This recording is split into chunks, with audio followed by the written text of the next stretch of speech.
আসসালামু আলাইকুম। আমন্ত্রণ বাংলাদেশের সংবাদে আপনাদের সাথে আছি ইশিকা আজিজ। শুরুতেই বিআরবি কেবল সংবাদ শিরোনাম।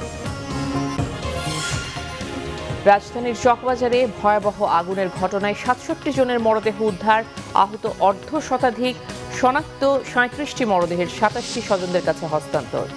চকবাজারে অগ্নিকাণ্ডে হতাহতের ঘটনায় গভীর শোক ও সহমর্মিতা জানিয়ে আহতদের যথাযথ চিকিৎসা নিশ্চিতের নির্দেশ প্রধানমন্ত্রীর। সরকারের দায়িত্বহীনতার কারণে প্রাণহানি ঘটছে, অভিযোগ মির্জা ফখরুলের। নিমতলির অগ্নিকাণ্ডের ঘটনায় দোষীদের বিচার হলে এড়ানো যেত চকবাজারের দুর্ঘটনা, ধারণা বিশ্লেষকদের। আন্তর্জাতিক মাতৃভাষা দিবসের প্রথম প্রহরে ভাষা শহীদদের প্রতি রাষ্ট্রপতি ও প্রধানমন্ত্রীর শ্রদ্ধা, কেন্দ্রীয় শহীদ মিনারে সর্বসাধারণের ঢল।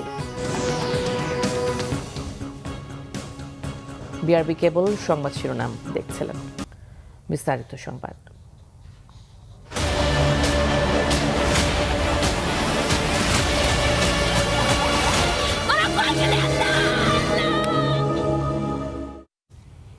রাসায়নিকের ভয়াবহতায় আবারও পুড়ল পুরান ঢাকা। নিমতলি ট্র্যাজেডির মতো চকবাজারের চুরিহাট্টা পরিণত হলো পোড়া জনপদে। কুণ্ডলি পাকানো আগুনে পুড়ে ছাই হয়েছে ৬৭টি তাজা প্রাণ। তবে শিল্প মন্ত্রণালয়ের প্রাথমিক তদন্ত প্রতিবেদনে মৃতের সংখ্যা ৭৮ বলা হয়েছে। আর প্রধানমন্ত্রী শেখ হাসিনা তাঁর ভাষণে এই সংখ্যা ৭০ বলে উল্লেখ করেছেন। ফায়ার সার্ভিসের ৩৭টি ইউনিট রাতভর প্রান্তকর চেষ্টায় আগুন নিয়ন্ত্রণে আনে। আগুনের সূত্রপাত সম্পর্কে সুস্পষ্ট কিছু জানা না গেলেও গুদামের কেমিক্যাল আর প্লাস্টিকই যে আগুনে ঘি ঢেলেছে এ বিষয়ে নিশ্চিত ফায়ার সার্ভিস।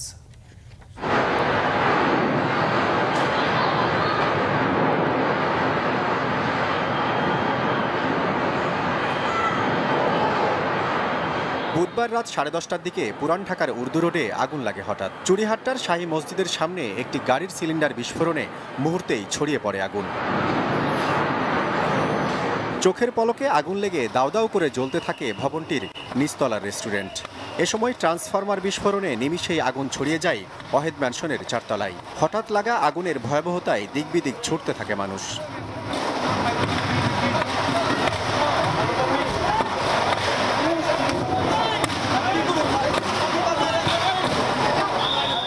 ভবনটির 2টি তলায় থাকা রাসায়নিক দ্রব্য, প্রসাধন ও প্লাস্টিক সামগ্রীর মতো দাহ্য পদার্থের গুদামই দ্রুত আগুন ছড়ানোর কারণ বলছেন প্রত্যক্ষদর্শীরা।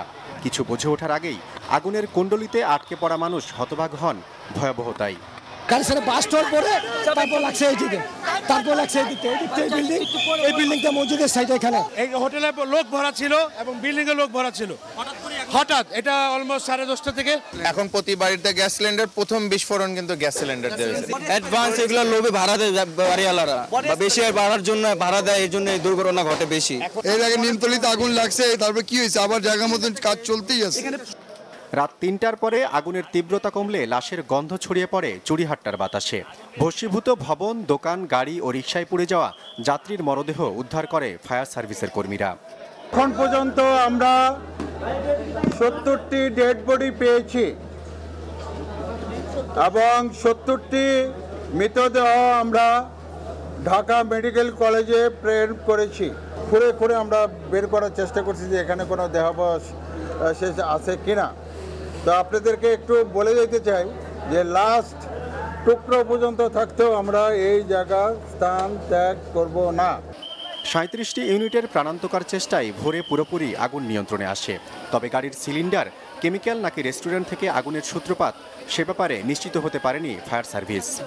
কেমিক্যাল আইটেমগুলো এখন বলা যাবে না। এখানে যেমন প্লাস্টিক আইটেমগুলো আছে, প্লাস্টিক যে প্রডিউসার যে আইটেমগুলো আছে, বডি স্প্রের যে আইটেমগুলো আছে, এগুলো থিনার জাতীয় থাকে, তারপরে অনেক পেট্রোলিয়াম জাতীয় জিনিসপত্র এখানে থাকে, যেগুলো হয়তো এদের কাছে আমরা MHDS নিয়ে আপনাদেরকে বলতে পারবো কী ধরনের কেমিক্যাল এখানে ইউজ করা হতো, সেটা আমরা বলতে পারবো। কয়েক ঘন্টার আগুনে মুহূর্তে ছারখার হওয়া গোটা চুরিহাট্টা পরিণত হয় পোড়া জনপদে।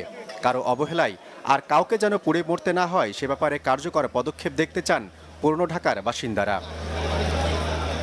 জিয়াউল হক সবুজ, বাংলা ভিশন, ঢাকা। অগ্নিকাণ্ডে নিহতদের খোঁজে ঢাকা মেডিকেল কলেজ হাসপাতালের মর্গে স্বজনদের কান্নার রোল থামছেই না। শরীরের বেশিরভাগ পুড়ে যাওয়ার কারণে অনেকেই শনাক্ত করতে পারছেন না মরদেহ।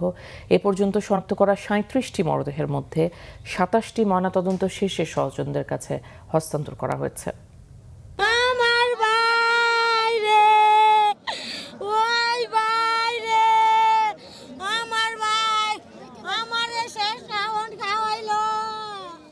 এ কান্না স্বজন হারানোর, প্রিয়জন হারিয়ে এমন আর্তনাদ আর আহাজারি থামার নয়।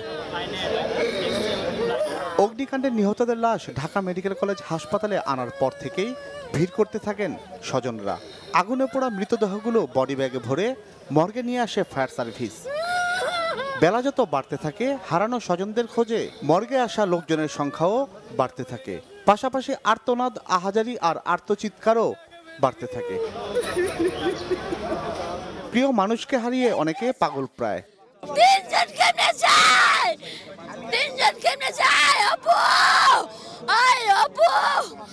লাশের ভিড়ে কত মানুষ যে খুঁজে বেড়াচ্ছেন তার চেনা মানুষকে তার সঠিক সংখ্যা বলা কঠিন। প্রায় 30-35 লক্ষ টাকার আছে, এতে চলে গেছে টাকা যাক। আমার বাইরে আর কোনো কিছু নাই, এই দুই ছেলে ছাড়া আমার বাইরে আর কিছু নাই। আর কখন আমার ভাই ফিরে আসবে না, আমি কি যে করব আমি কিছুই বুঝতে পারি না। আল্লাহ। শরীরের বেশিরভাগ অংশ আগুনে পোড়ার কারণে অনেকে শনাক্ত করতে পারছেন না মৃতদেহ। ফার্মেসির লোকগুলো যদি আলাদা পড়তো তাহলে আমরা চিনতে পারতাম। এগুলোর কাছাই লইছে তো, আর এক একটা প্যাকেটে 3-4 জন করে। চিকিৎসক জানান প্রত্যেকেরই মৃত্যু হয়েছে আগুনে পুড়ে। কিছু কিছু লাশ আছে যে শরীর পুড়েছে, চেহারা দেখে তাদেরকে শনাক্ত করা যাবে। কিছু কিছু লাশ আছে তাদের ফিঙ্গারপ্রিন্ট দিয়ে শনাক্ত করা যাবে। আর কিছু কিছু লাশ আছে যেগুলোকে ফিঙ্গারপ্রিন্ট এবং চেহারা দেখে শনাক্ত করা যাবে না, পুড়ে কয়লা হয়ে গিয়েছে। তাদেরকে শনাক্ত করার জন্য আমরা ডিএনএ প্রোফাইলিংয়ের মাধ্যমে শনাক্ত করব। ময়নাতদন্ত শেষে শনাক্ত করা মৃতদেহগুলো স্বজনদের কাছে হস্তান্তর করা হয়। না ফেরার দেশে চলে যাওয়া মানুষগুলোকে কফিনে ভরে শেষ ঠিকানায় পৌঁছে দিতে রওনা হন স্বজনরা। সঙ্গে শুধুই আহাজারি। প্রত্যেকটি লাশ দাফনের জন্য ব্যবস্থা নেয় ঢাকা জেলা প্রশাসন। প্রাথমিক প্রয়োজন মেটানোর জন্য আমরা এই 20,000 টাকা দিয়েছি। আরও সহায়তার হাত কোন দিক থেকে বাড়ালে তাদের আরেকটু বেশি, পরিবারগুলো আরেকটু বেশি উপকৃত হবে, আমরা সেই লক্ষ্যে কাজ করছি। আহতদেরও চিকিৎসা চলছে ঢাকা মেডিকেলে। বেশিরভাগের অবস্থা আশঙ্কাজনক বলে জানিয়েছেন চিকিৎসক। জিয়া খান, বাংলা ভিশন, ঢাকা। দর্শক, এই মুহূর্তে ঢাকা মেডিকেল কলেজ হাসপাতালে আছেন রিপোর্টার মহিবুল্লাহ মহিব। সবশেষ পরিস্থিতি জানতে এখন আমরা সরাসরি যাচ্ছি তার কাছে। মহিব, ঢাকা মেডিকেলে ভর্তি করা চকবাজার অগ্নিকাণ্ডে আহতদের সবশেষ খবর আমাদের জানান। মোট কয়টি মরদেহ স্বজনদের কাছে হস্তান্তর করা হয়েছে? হ্যাঁ ইশিকা, আসলে আপনি এর আগের সংবাদে যেটি বলছিলেন যে চকবাজারের অগ্নিকাণ্ডের ঘটনায় যারা হতাহত হয়েছে তাদেরকে কিন্তু, বিশেষ করে আহতদেরকে কিন্তু চিকিৎসা দিচ্ছে ঢাকা মেডিকেলের একটা বড় অংশ। আহতদেরকে এখানে ভর্তি করা হয়েছে। এর মধ্যে প্রায় 18 জনের অবস্থা খুব গুরুতর। এছাড়া প্রাথমিক চিকিৎসা নিয়ে প্রায় অর্ধশত অগ্নিকাণ্ডে আহতরা তারা চিকিৎসা নিয়ে বাসায় ফিরেছেন। এছাড়া কিছুক্ষণ আগে আমরা যেই তথ্যটি জেনেছি যে এখানে 68টি লাশ ইতিমধ্যেই এসেছে, যেটি 67টি প্যাকেটে 68টি লাশ খুঁজে পেয়েছে। ফরেনসিক বিভাগের প্রধান সোহেল মাহমুদ যে বিষয়টি আমাদেরকে নিশ্চিত করেছেন। একটি শিশুর লাশ যেটি অন্য একটি বক্সের মধ্যে এসেছে। এছাড়া এর মধ্যে 38টি লাশকে ইতিমধ্যেই শনাক্ত করে ময়নাতদন্ত শেষে পরিবারের কাছে হস্তান্তর করা হয়েছে। বাকিদের যে অবস্থা সেগুলি শনাক্ত করার মতো পরিস্থিতি নেই। তাদের বিভৎস লাশ যেটি দেখে কোনো স্বজনই তাকে চিহ্নিত করা সম্ভব নয়, যে কারণে ডিএনএ টেস্টের জন্য ডিএনএ নমুনা সংগ্রহ শুরু হয়েছে। সেই ডিএনএ সংগ্রহের পর তারপরেই হয়তো সেই লাশের পরিচয় নিশ্চিত হওয়া যাবে। এছাড়া আরেকটি বিষয় আপনাকে বলে রাখি যে এখানে যেই সব স্বজনরা মরদেহ গ্রহণ করছেন তাদেরকে ঢাকা জেলা প্রশাসনের পক্ষ থেকে 20,000 করে টাকা পরিবারের লাশ সৎকারের জন্য, দাফন কাফনের জন্য দেয়া হচ্ছে। এছাড়া পরবর্তীতে আপনি জানেন যে বিশেষ করে শ্রম মন্ত্রণালয় এবং প্রধানমন্ত্রী তহবিল থেকে বেশ কিছু অনুদানের কথা ঘোষণা করা হয়েছে, যেগুলি কিন্তু এই মুহূর্তেই কোনো স্বজনকে দেয়া হচ্ছে না। এছাড়া বাকি যেই সব লাশ এখন আছে সেই সব লাশের স্বজনরা এখানে কিন্তু ভিড় করছেন, তারা অপেক্ষা আছেন তাদের স্বজনের লাশ নিয়ে কখন তারা বাসায় ফিরবেন। তবে এটি হয়তো একটু বিলম্ব হতে পারে, যেহেতু ডিএনএ নমুনা সংগ্রহ এবং সেটিকে ম্যাচ করানোর একটি সময় সাপেক্ষ ব্যাপার, সেজন্য তারা এখানে অপেক্ষা করছেন। হয়তো দেখা যাবে যে কখন নাগাদ এই ডিএনএ সংগ্রহ শেষ হয় সেটি এখনই কিন্তু নিশ্চিত করে বলা যাচ্ছে না। এই ছিল ইশিকা আমার কাছে ঢাকা মেডিকেলের সর্বশেষ পরিস্থিতি। অনেক ধন্যবাদ আপনাকে। দর্শক, ঢাকা মেডিকেলে অবস্থানরত আমাদের রিপোর্টার মহিবুল্লাহ মহিবের সঙ্গে কথা বলছিলাম। চকবাজার অগ্নিকাণ্ডের ঘটনা আতঙ্কিত করেছে সব মহলকে। দিনভর ঘটনাস্থল পরিদর্শন করেছেন অনেকে। আবাসিক এলাকায় কেমিক্যালের গোডাউন কেন, কারা এখানে এই ব্যবসার অনুমোদন দিয়েছে, তদারককারী সংস্থাগুলোর ব্যর্থতাকে দায়ী করেছেন জাতীয় মানবাধিকার কমিশনের চেয়ারম্যান। মেয়র সাইদ খোকন জানিয়েছেন রাসায়নিক কারখানা সরিয়ে নিতে মোবাইল কোর্ট চলছিল। ঘটনা তদন্তের পর দোষীদের কঠোর শাস্তির প্রতিশ্রুতি এসেছে সরকারের উচ্চ মহল থেকে। 10 ঘন্টা চেষ্টার পর আগুন নিয়ন্ত্রণে এলেও চকবাজারের বাসিন্দারা সারাটা দিন কাটিয়েছেন উৎকণ্ঠার মধ্যে। কারণ ফায়ার সার্ভিসের পক্ষ থেকে বারবার বলা হচ্ছিল আগুনের ভয়াবহতা এত তীব্র ছিল যে এর প্রভাবে আশপাশের অনেক ভবন ঝুঁকিপূর্ণ হয়ে উঠেছে। যে কোনো সময় নতুন কোনো দুর্ঘটনা হয় কিনা সে আশঙ্কা ছিল তাদের। আগুনে পোড়া স্থানটি দেখতে আসেন সরকারের গুরুত্বপূর্ণ মন্ত্রীরা। ক্ষতিপূরণের প্রতিশ্রুতির পাশাপাশি তারা দোষ চাপান এখানে যারা ব্যবসা করে আসছিল তাদের ওপর। তদন্তের পর সমুদয় বিষয়ে প্রয়োজনীয় পদক্ষেপ নেওয়া। মেয়র মহোদয় আমাদেরকে সহযোগিতা চান, আমরা এই সবগুলোর ব্যবস্থা করতে পারবো যাতে কেমিক্যাল ইন্ডাস্ট্রিগুলো এখান থেকে সরিয়ে নেওয়া হয়। তবে জাতীয় মানবাধিকার কমিশনের চেয়ারম্যান বলছেন ক্ষতিপূরণ দিয়ে মানুষের শূন্যতা পূরণ হয় না। তিনি প্রশ্ন তোলেন আবাসিক এলাকায় প্রাণঘাতী রাসায়নিক পদার্থের ব্যবসার অনুমতি যারা দিয়েছে তাদের দায়িত্ববোধ নিয়ে। এখানে মানুষের আবাসিক এলাকা না এটা কমার্শিয়াল এলাকা, সেটা দেখার জন্য সরকারের স্পেসিফিক ডিপার্টমেন্ট রয়েছে। সেই ডিপার্টমেন্টগুলো এবং সেখানে তাদের সরকারের পক্ষ থেকে সুনির্দিষ্টভাবে গাইডলাইন দেওয়া আছে। তারপরে তারা কতটুকু ইন্সপেকশন করেছে, এদেরকে সেগুলোকে বন্ধ করার জন্য কতটুকু চেষ্টা করেছে, সেটাও আমাদের কাছে দৃশ্যমান কিছু হয়নি। দুপুরের দিকে উদ্ধার তৎপরতা শেষ ঘোষণা করে ঢাকা দক্ষিণের মেয়র বলেছেন ক্ষতিকর এসব কারখানা ও গোডাউন বন্ধে যে মোবাইল কোর্ট চলছিল তা জোরদার করা হবে। আমরা গত সোমবার থেকে আমাদের এই উচ্ছেদ কার্যক্রম শুরু করেছিলাম, এরই মধ্যে এই ঘটনাটা ঘটেছে। পুরনো ঢাকায় কোনো কেমিক্যাল গোডাউন থাকতে দেওয়া হবে না, হবে না এবং হবে না। পুড়ে যাওয়া ওয়াহিদ ম্যানশনের ভেতর থেকে বিকাল 4:30টার দিকে আবারও বিস্ফোরণের শব্দে কেঁপে ওঠে আশপাশ। যেসব বোতলে দাহ্য পদার্থ ছিল নতুন করে সেগুলো উত্তপ্ত হয়ে বিস্ফোরণ ঘটে বলে জানান সংশ্লিষ্টরা। স্ট্যান্ড বাই থাকা ফায়ার সার্ভিস পানি দিয়ে এগুলো নিয়ন্ত্রণে আনে। আরিফুল হক, বাংলা ভিশন, ঢাকা। দুই ভাই মোহাম্মদ আলী অপু আর আদরের ভাতিজা রিফাতকে হারিয়ে পাগল প্রায় জরিনা বেগম, আর ভাই ও ভাতিজার শোকে মুছমান দীপু। রাজধানী চকবাজারে লাগা আগুনের ঘটনায় হতাহতদের খুঁজতে ঢাকা মেডিকেল কলেজ হাসপাতালে গিয়ে কেউ ডুকরে কাঁদছেন, কেউ বা ফুঁপিয়ে, কেউ বা আবার স্বজনদের দিচ্ছেন সান্ত্বনা। স্বজন হারাদের কান্নায় ভারী হয়ে ওঠে পরিবেশ, কিন্তু কোনো সান্ত্বনাই থামাতে পারছেন না কান্না।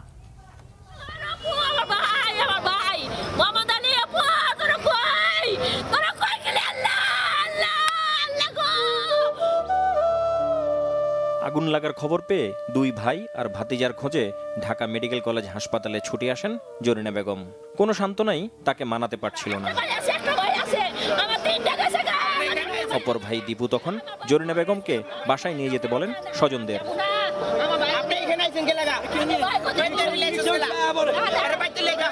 কিন্তু সকালে মর্গে ভাই মোহাম্মদ আলী অপু আর ভাতিজা রিফাতের লাশ পেয়ে আহাজারি করতে থাকেন দীপু নিজেই। আমি একটু বাইরে যাবো, কালকে বন্ধ, কালা পাঞ্জাবি পিন্ডা ঘুরুম, শহীদ মিনারে আমার বন্ধু আবার কালা পাঞ্জাবি পিন্ডা দিয়েছে।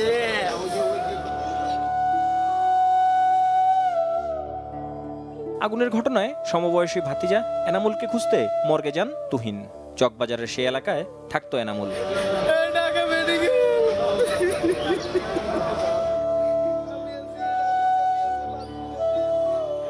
আগুনে পুড়ে নিহত এনামুলের বাড়ি পটুয়াখালীর মির্জাগঞ্জে। পড়তেন ঢাকা সিটি কলেজে। মর্গে লাশ পেয়ে স্বজনদের জানাচ্ছিলেন তুহিন।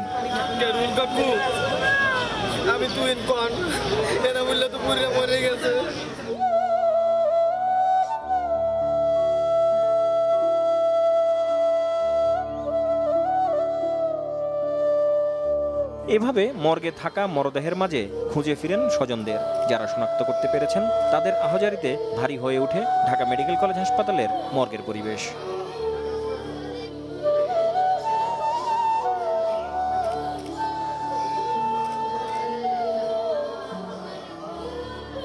আর কত মৃত্যুর পর থামবে এ লাশের মিছিল হয়তো জানা না কেউই।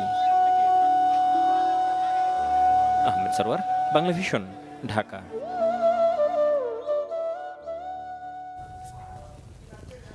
পুরান ঢাকার চকবাজারে অগ্নিকাণ্ডে হতাহতের ঘটনায় গভীর শোক ও সহমর্মিতা জানিয়েছেন প্রধানমন্ত্রী শেখ হাসিনা। আহতদের যথাযথ চিকিৎসা নিশ্চিত করতে নির্দেশ দেওয়ার কথাও জানান তিনি। বিকেলে রাজধানীর সেগুনবাগিচায় শহীদ দিবস ও আন্তর্জাতিক মাতৃভাষা দিবসের অনুষ্ঠানে তিনি এই কথা বলেন। মাতৃভাষার প্রতি সম্মান জানিয়ে বিচার প্রার্থীদের সেবা সহজ করতে আদালতের রায় বাংলায় লেখার অনুরোধ জানান প্রধানমন্ত্রী। রাজধানীর সেগুনবাগিচায় শহীদ দিবস ও আন্তর্জাতিক মাতৃভাষা দিবসের অনুষ্ঠানের শুরুতে পুরান ঢাকার চকবাজারে অগ্নিকাণ্ডে হতাহতের ঘটনায় সহমর্মিতা জানান প্রধানমন্ত্রী।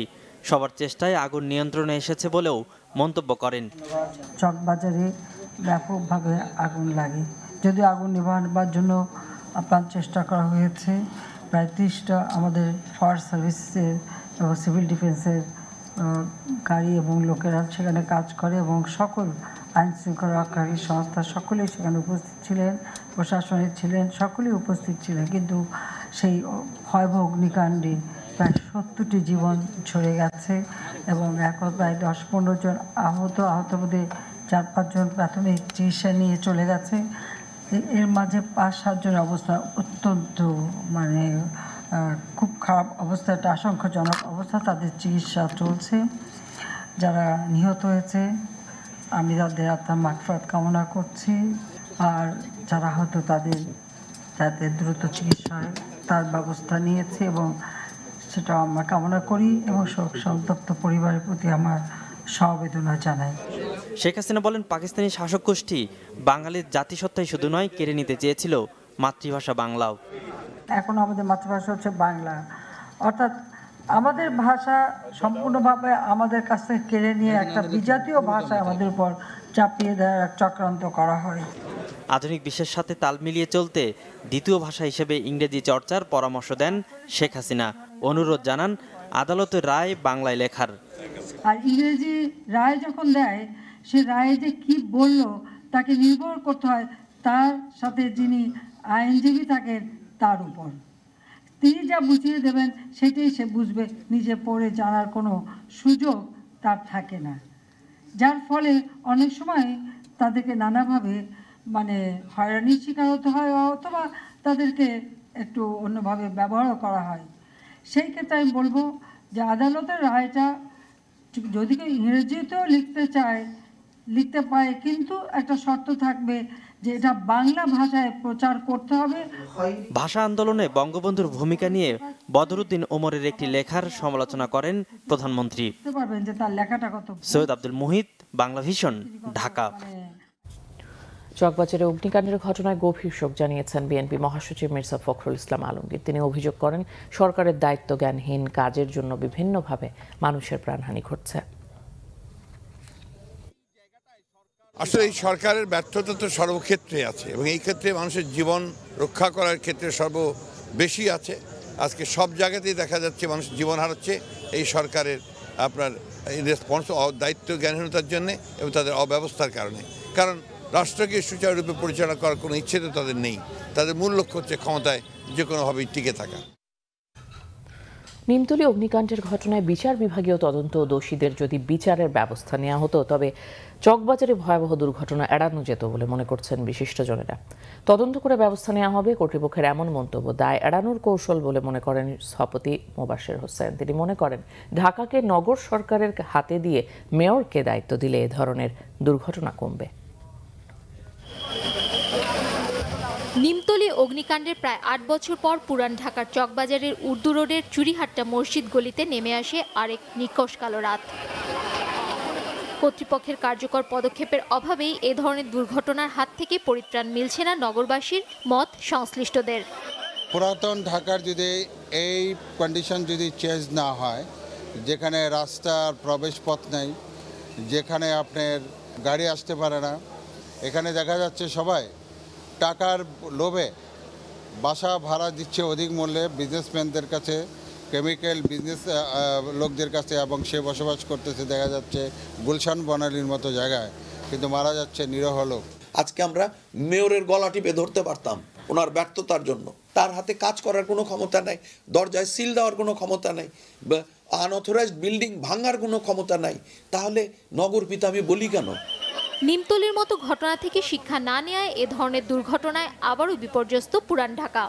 যদি নিমতলির তদন্ত রিপোর্ট বাস্তবায়ন করার প্রচেষ্টা চালানো হতো, আজকে এই দুর্ঘটনা ঘটার সম্ভাবনা অলমোস্ট জিরোতে চলে যেত। নিমতলির তদন্ত বাস্তবায়নে হয় নাই কেন, সেটির উপরে একটি বিচার বিভাগীয় তদন্ত করে সেই তদন্তটি পাবলিক করা হোক, এবং যাদেরকে দোষী সাব্যস্ত করা হবে উইদাউট আস্কিং এনি কোশ্চেন তাদেরকে অজামিনযোগ্য হিসাবে জেলখানায় তোলার ব্যবস্থা করা হোক। দুর্ঘটনা প্রতিরোধে কার্যকর ব্যবস্থা না নিয়ে বারবার তদন্তের সরকারি আশ্বাসে ক্ষোভ জানান এই নগর পরিকল্পনাবিদ। দলের জেনারেল সেক্রেটারি সাহেব বলেছে যে তদন্ত করে কঠোর ব্যবস্থা নেওয়া হবে। আমি ওনাকে জিজ্ঞেস করি, গতবারের দুর্ঘটনা এর চেয়েও বড় ছিল, সেটিরও নিশ্চয়ই তদন্ত করা হয়েছিল, সেটির সময়ও আমার বর্তমান সরকারি পাওয়ারে ছিলেন, তাহলে সেই তদন্ত রিপোর্ট কে গিলে খেলো, কে বাস্তবায়ন করে নাই, কার বাস্তবায়ন করার দায়িত্ব ছিল? কেন মানুষকে ওয়াশ করার জন্য আবার আপনি তদন্ত করার কথা বলেন? খবরদারি নয়, ঢাকা শহরকে এখনই যথাযথ কর্তৃপক্ষের হাতে দিয়ে রক্ষণাবেক্ষণের উদ্যোগ নেয়ার তাগিদ বিশেষজ্ঞদের। শারমিন ইব্রাহিম, বাংলা ভিশন, ঢাকা। ২১-এর প্রথম প্রহরে ভাষা শহীদদের শ্রদ্ধা জানিয়েছেন রাষ্ট্রপতি, প্রধানমন্ত্রী, জাতীয় সংসদের স্পিকার সহ মন্ত্রিপরিষদ সদস্য ও ৩ বাহিনী প্রধানগণ। শ্রদ্ধা জানিয়েছে রাজনৈতিক, সামাজিক, সাংস্কৃতিক সংগঠন সহ সর্বস্তরের মানুষ। অমর ২১শে ফেব্রুয়ারি আন্তর্জাতিক মাতৃভাষা দিবস। মায়ের ভাষার অধিকার আদায়ের সংগ্রামের শহীদদের স্মরণে ২১-এর প্রথম প্রহরেই সমস্ত পথ যেন শহীদ মিনারমুখী। রাষ্ট্রপতি মোহাম্মদ আব্দুল হামিদের শ্রদ্ধা নিবেদনের মধ্য দিয়ে রাত ১২টা ১ মিনিটে শুরু হয় শহীদ বেদিতে শ্রদ্ধা জানানো। এরপর ভাষা শহীদদের ফুলেল শ্রদ্ধা জানান প্রধানমন্ত্রী শেখ হাসিনা। এ সময় বেশ কিছুক্ষণ নীরবে দাঁড়িয়ে শহীদদের শ্রদ্ধা জানান প্রধানমন্ত্রী। এরপর শহীদ বেদিতে শ্রদ্ধা জানান জাতীয় সংসদের স্পিকার শিরিন শারমিন চৌধুরী। পরে দলের কেন্দ্রীয় নেতৃবৃন্দ সহ আবারও শহীদ বেদিতে শ্রদ্ধা জানান আওয়ামী সভানেত্রী শেখ হাসিনা। এরপর একে একে মন্ত্রিপরিষদ সদস্য, ৩ বাহিনীর প্রধান, বিভিন্ন দেশের কূটনীতিকবৃন্দ শহীদ বেদিতে ফুলেল শ্রদ্ধা জানান। পরে নিরাপত্তার বেড়াজাল উঠে গেলে বিভিন্ন রাজনৈতিক দল, তাদের অঙ্গ ও সহযোগী সংগঠন, বিভিন্ন সামাজিক সাংস্কৃতিক সংগঠন, বিশিষ্ট ব্যক্তিবর্গের পাশাপাশি সর্বসাধারণের ঢল নামে শহীদ মিনারে। বছর ঘুরে আবারও এলো শহীদ দিবস। ২১-এর প্রথম প্রহরেই ভাষাকেন্দ্রিক এই জাতিরাষ্ট্রে পুরো জাতি স্মরণ করছে সেই শহীদদের। তবে এখনও উচ্চশিক্ষা বা উচ্চ আদালতের মতো সর্বস্তরে বাংলার প্রচলন করতে যেতে হবে আরও অনেক দূর। রুকুনুজ্জামান, বাংলা ভিশন, ঢাকা। চকবাজারের ভয়াবহ আগুনের শোকের আবহ ছুঁয়েছে শহীদ মিনারেও। ভাষা শহীদদের স্মরণ করতে আসা রাজনীতিবিদ, সাধারণ মানুষ বলছেন দল মতের ঊর্ধ্বে উঠে সংকট মোকাবেলার কথা। এই চেতনাই শহীদদের আত্মত্যাগের শিক্ষা বলেও মনে করেন তারা। আন্তর্জাতিক মাতৃভাষা দিবস উপলক্ষে ভাষা আন্দোলনে শহীদদের কবর জিয়ারতে যান আওয়ামী লীগের নেতাকর্মীরা, যার নেতৃত্বে দলের সাধারণ সম্পাদক ও সড়ক পরিবহন সেতুমন্ত্রী ওবায়দুল কাদের। ৩৩ কোটি বাংলা ভাষাভাষী জনগণের ভাষা বাংলা ভাষাকে জাতিসংঘ অনতিবিলম্বে দাপ্তরিক ভাষা, অফিসিয়াল ল্যাঙ্গুয়েজ হিসেবে স্বীকৃতি দেবে, এটাই আমরা প্রত্যাশা করি। এর পরপরই আজিমপুর কবরস্থানে যান বিএনপি মহাসচিব মির্জা ফখরুল ইসলাম আলমগীরের নেতৃত্বে একটি প্রতিনিধি দল। আমরা আজকের এই দিনে জনগণের অধিকার হরণ করে ৩০ ডিসেম্বর যে নির্বাচন হয়েছে সেই নির্বাচনকে বাতিল করে একটি নিরপেক্ষ সরকারের অধীনে নিরপেক্ষ নির্বাচন কমিশনের অধীনে আমরা একটি পুনরায় নির্বাচন চাই। এরপর প্রভাত ফেরির গন্তব্য কেন্দ্রীয় শহীদ মিনার। সেখানে বিভিন্ন শ্রেণী পেশার মানুষ শ্রদ্ধা জানায় স্মৃতির মিনারে। ছিল রাজনৈতিক দলগুলোর সরব উপস্থিতি। শহীদ মিনারে আসা সাধারণ মানুষের চাওয়া ভেদাভেদহীন সমাজ। তারা চান সংঘাতমুক্ত সমাজ ব্যবস্থা। এমন একটা বাংলাদেশ দেখতে চাই যেখানে দুর্নীতি থাকবে না, অভাব থাকবে না, দুর্নীতি থাকবে না। আমরা উন্নত বাংলাদেশ দেখতে চাই। নারী পুরুষ যেন সবাই নির্বিঘ্নে কাজ করতে পারে। শহীদ মিনারে শ্রদ্ধা জানাতে আসা মানুষের নিরাপত্তায় ছিল বাড়তি ব্যবস্থা। শোকের এই দিনে চকবাজারে ভয়াবহ অগ্নিকাণ্ডে হতাহতের ঘটনায় শোকাহত গোটা জাতি। দেশের যে কোনো ক্রান্তি লগ্নে দলমতের ঊর্ধ্বে উঠে জাতিকে, দেশকে সামনের দিকে এগিয়ে নিয়ে যেতে সবাই এক হয়ে কাজ করবে, এমন প্রত্যাশা শ্রদ্ধা জানাতে আসা সর্বস্তরের মানুষের। সিকান্দার রেমান, বাংলা ভিশন, কেন্দ্রীয় শহীদ মিনার, ঢাকা। সিবিসি টাইলস সংবাদ বিরতির সঙ্গেই থাকুন, ফিরে এসে থাকছে। চকবাজারে অগ্নিকাণ্ডের ঘটনায় আহতদের চিকিৎসার খরচ সরকার বহন করবে জানিয়েছেন স্বাস্থ্যমন্ত্রী।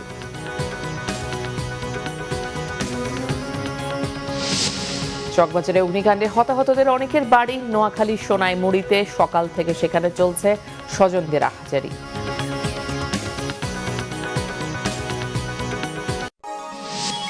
আপনারা দেখছেন বাংলা ভিশন সংবাদ।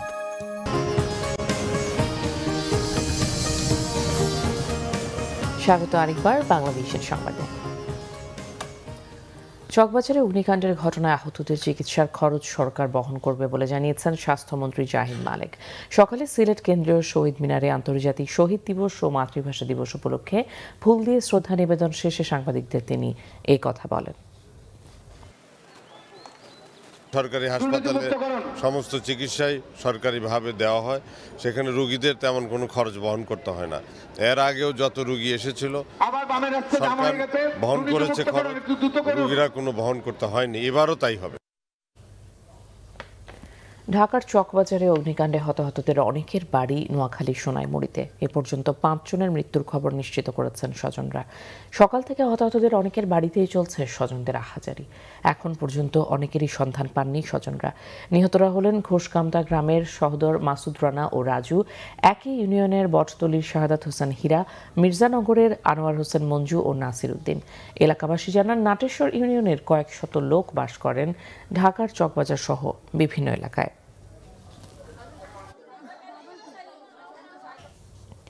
সিবিসি টাইলস সংবাদ বিরতি আরও একবার সঙ্গেই থাকুন, ফিরে এসে থাকছে। রাজধানীর চকবাজারের আগুনে পুড়ে ব্যাপক হতাহতের ঘটনাটি গুরুত্ব সহকারে প্রচার করেছে বিশ্ব গণমাধ্যম। ওয়ানডেতে তৃতীয় সর্বোচ্চ 360 রান তাড়া করে জিতল ইংল্যান্ড। ওয়েস্ট ইন্ডিজের হার 6 উইকেটে।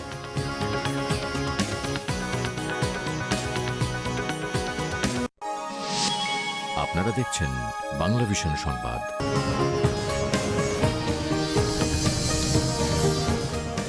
আবারও স্বাগত বাংলা ভিশন সংবাদে। আমিন জুয়েলার্স আন্তর্জাতিক সংবাদ এবার।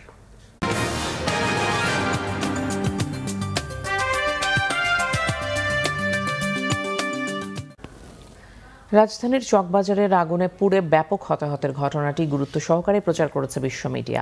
ব্রিটিশ বার্তা সংস্থা বিবিসির অনলাইনে দিনভর প্রধান শিরোনামে ছিল চকবাজারের আগুন। তাদের শিরোনাম, ঢাকার ঐতিহাসিক এলাকায় ভয়াবহ আগুন। এতে অন্তত 78 জনের মৃত্যু হয়েছে বলে তাদের খবরে প্রকাশ করেছে বিবিসি। তারা বলছে, আবাসিক এলাকার নিচতলার রাসায়নিক গুদাম থেকে আগুনের সূত্রপাত হয়েছে। খবরটি প্রধান শিরোনামে রেখেছে কাতার ভিত্তিক সংবাদ মাধ্যম আল জাজিরাও। বাংলাদেশের রাজধানী ঢাকার পুরনো অংশে ভয়াবহ আগুনে অন্তত 70 জনের মৃত্যু হয়েছে এমন শিরোনাম করেছে আল জাজিরা। তারা মৃতের সংখ্যা আরও বাড়তে পারে। খবরটি গুরুত্বের সাথে ছেপেছে সিএনএনও, তবে 70 জনের মৃত্যুর খবর দিয়েছে তারা। রয়টার্স লিখেছে, বাংলাদেশে ভবনে আগুন লেগে 70 জনের মৃত্যু হয়েছে, নিহতের সংখ্যা আরও বাড়তে পারে।